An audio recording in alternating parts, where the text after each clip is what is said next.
Hey guys, welcome back to another lecture of C programming. तो पिछले lectures में हमने अपने प्रिमिटिव डेटा टाइप्स को कंप्लीट कर लिया है which consist of integer, float, character, long and double.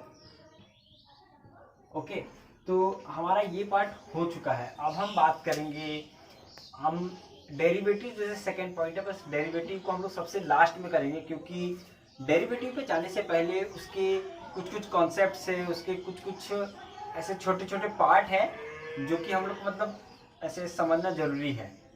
Okay, तो डेरिवेटिव पे मूव करने से पहले हम लोग उसके छोटे छोटे पार्ट्स देखेंगे एंड तब तक will move to the third point which is enum data type. Okay, so let's get started. So guys, अब हम स्टार्ट करते हैं एनम डेटा टाइप के साथ। ठीक है, तो एनम जो डेटा टाइप है ये वो डेटा टाइप है जो कि हम लोग वेरिएबल्स या फिर ऐसे सेट ऑफ वेरिएबल के साथ यूज करते हैं, लेकिन इसको बेसिकली प्रोनाउंस कैसे किया जाता है तो वो है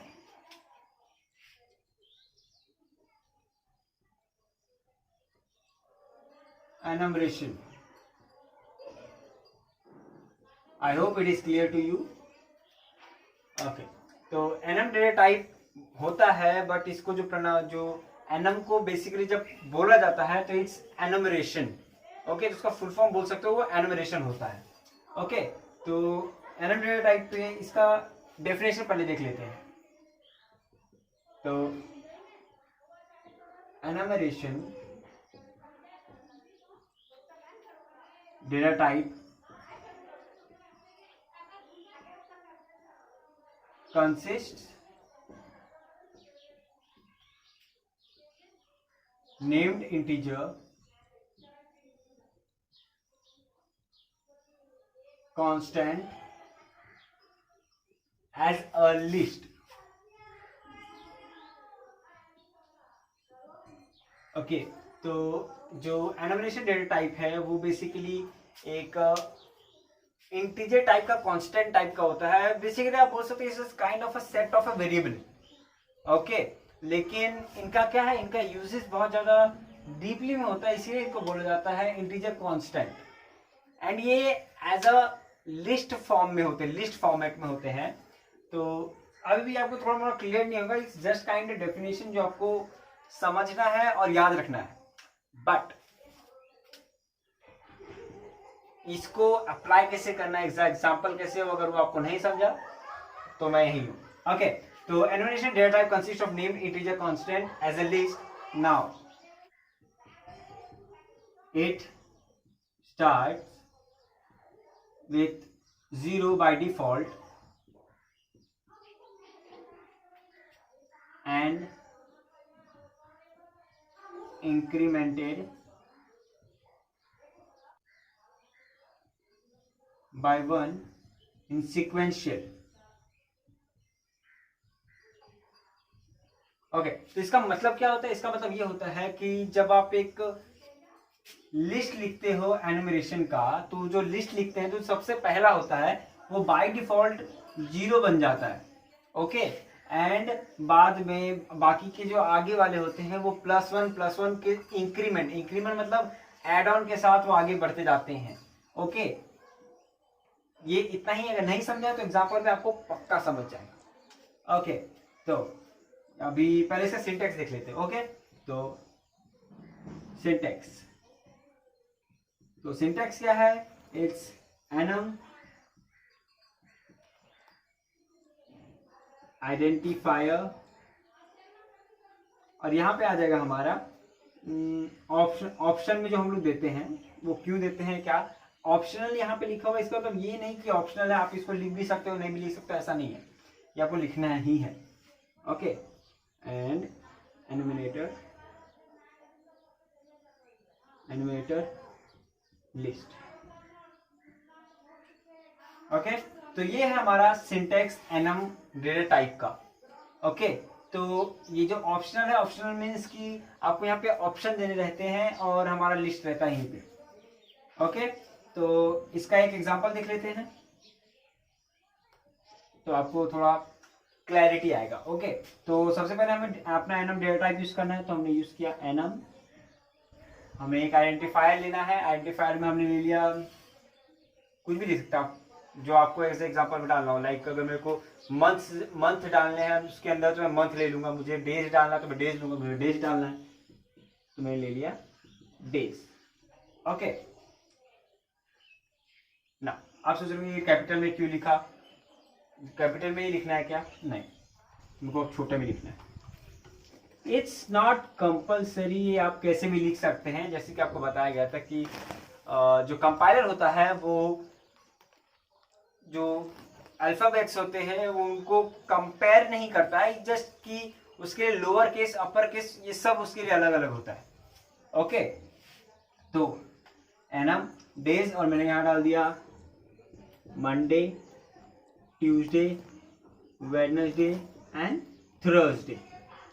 ओके अब ये मेरा हो गया है एनम डेटा टाइप और ये पूरा कंप्लीट। ओके तो अब ये हो चुका है। तो इसमें जो मंडे, ट्यूसडे, वेडनेसडे, थर्सडे है, तो जब यहाँ पे जो फर्स्ट लाइन है वो यहाँ पे आ गया है, enumeration data type consist of named integer constant, named integer constant, okay, as a list. Okay तो ये हमारा है list ready. It starts with 0 by default. अगर आप मंडे को कोई वैल्यू या फिर कुछ ऐसे असाइन नहीं करोगे तो ये बाय डिफॉल्ट हो जाएगा आपका 0। ठीक है, तो इसका पोजीशन अगर पूछे कंपाइलर से, अगर आप पूछोगे तो ये बता देगा कंपाइलर कि इसका पोजीशन है मंडे का 0, क्यों? वो बाय डिफॉल्ट सेट हो जाता है। And incremented by 1 in sequential, sequential मतलब लाइन से वो एक एक इंक्रीमेंट होता है। तो अब 0 के +1 क्या? 1, 1 + 1 2, 2 + 1 3। तो ये हो गए इनके पोजीशंस, वैल्यूज या जो आपको। Okay so it's as simple as that. हाँ अब किसी एक ने पूछा कि क्या हो अगर मैं सब कुछ मंडे, ट्यूसडे, वेडनेसडे, थर्सडे है, मैंने यहाँ लिख दिया कि मैं को मंडे का वैल्यू कुछ और डालना है। लाइक उसने डाल दिया मंडे = 21। ओके तो मंडे = 21। तो इसका मतलब क्या?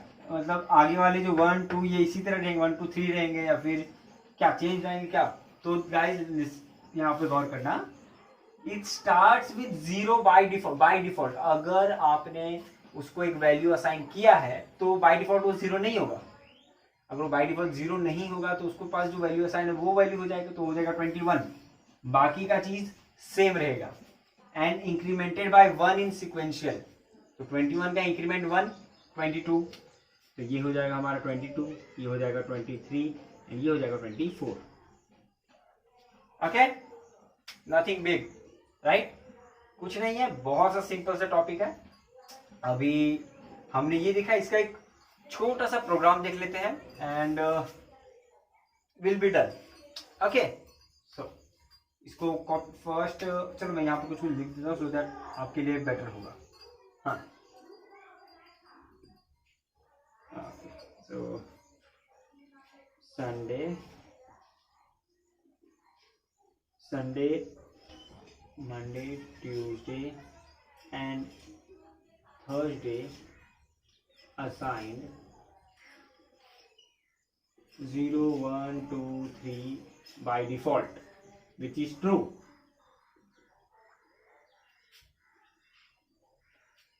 ओके तो ये तो ट्रू था, बट इसके बारे में क्या है? ये वाले मैटर में क्या है? तो ये वाले में है कि इफ अगर Monday = 21 then rest of the sequential list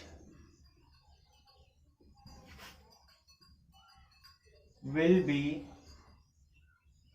incremented by 1, keeping default value as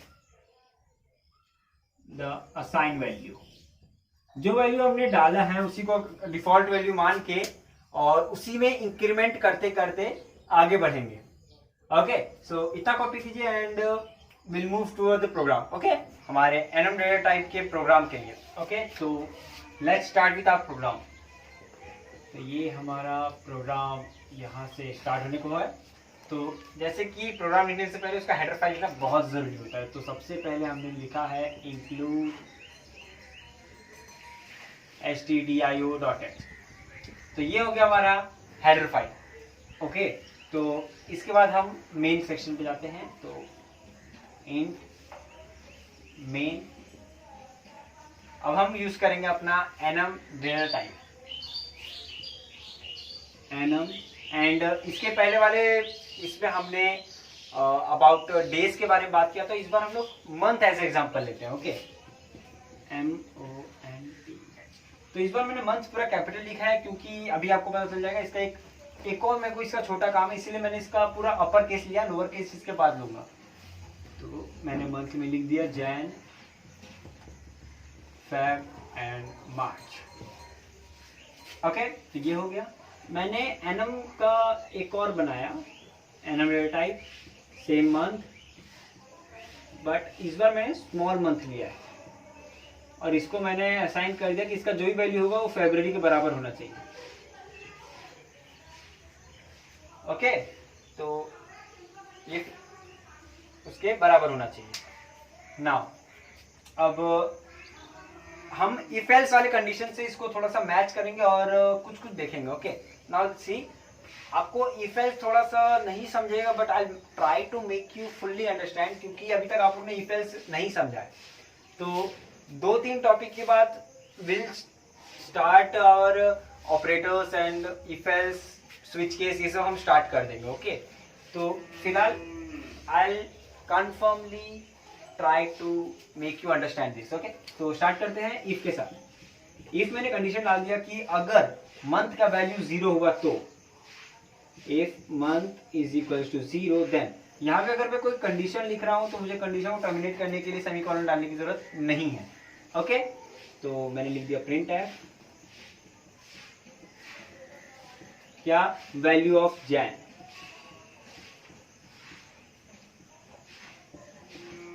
okay, now else if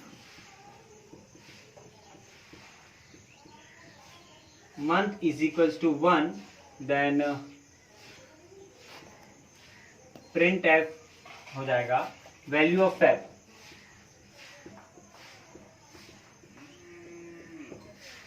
now ये हो गया, अब वापस से हमारा इफ आ जाएगा एंड एक और condition which is month is equals to 2। तो यहां पे क्या आ जाएगा, printf वैल्यू ऑफ मार्च। ये हो गया एंड रिटर्न 0। क्यों रिटर्न 0? रिटर्न इंटीजर टाइप की है क्योंकि हमारा जो मेन है वो इंटीजर टाइप का है, तो रिटर्न भी इंटीजर टाइप का होना चाहिए। तो ये हो गया। अब इसको समझते इसमें है क्या। इफ एल्स बेसिकली बहुत इजी पार्ट होता है इसका। बेसिकली वही मतलब होता है इफ कंडीशन, अगर ये कंडीशन सही है तो उसके नीचे वाला प्रिंट होगा, अगर वो गलत है तो एल्स वाला प्रिंट हो जाएगा। ओके, तो यहाँ पे सेम वही फंडा है इफ एल्स वाला, लेकिन यहाँ पे एल्स के साथ इफ भी है। इसका मतलब क्या है, अगर ये कंडीशन गलत रहा तो ये इसकी तरफ देखेगा भी नहीं और आगे बढ़ जाएगा।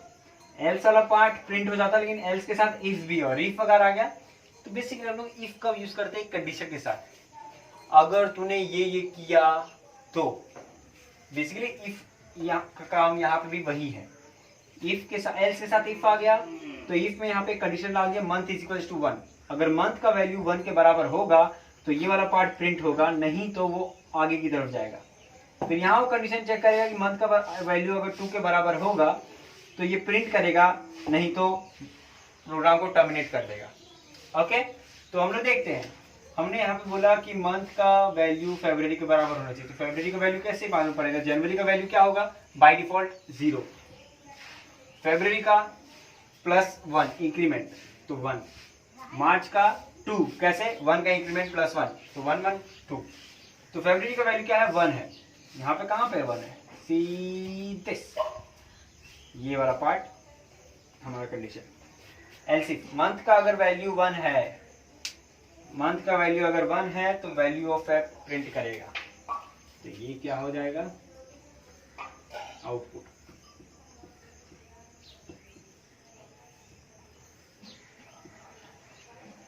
वैल्यू ऑफ फ्रेंड, तो यही करेगा print. Okay, so that's it. हमारा यहाँ पे एनम डेटा टाइप खत्म होता है। It's really really easy data type. और अगर आपको अभी भी नहीं समझा है तो बिलीव मी, आपको और ज़्यादा लेक्चर्स देखने की जरूरत नहीं है, आपको जरूरत है तो प्रैक्टिस की। ओके, तो डिस्क्रिप्शन बॉक्स में वहाँ पे कुछ कुछ क्वेश्चंस दिए हैं, तो आप जाइए उसको रिफर कीजिए एंड उसको सॉल्व कीजिए। सॉल्व करने के बाद उसको सॉफ्टवेयर में भी इम्प्लाई करिएगा। Okay, it will be good for you only. Okay, so अगर लेक्चर अच्छा लगा हो तो डू हिट लाइक, और नहीं फिर भी लाइक ठोक देना, बहुत मेहनत लग रहा है। एंड कमेंट में बता दीजिए क्या प्रॉब्लम है, सो दैट मैं नेक्स्ट टाइम से उसको थोड़ा सा इम्प्रूव करूँ। Okay, and do share the video, hit like, subscribe my channel TechNot and hit the bell icon. Okay, we'll meet in the next lecture. Tab tak see ya, bye bye, tata, stay safe and peace out.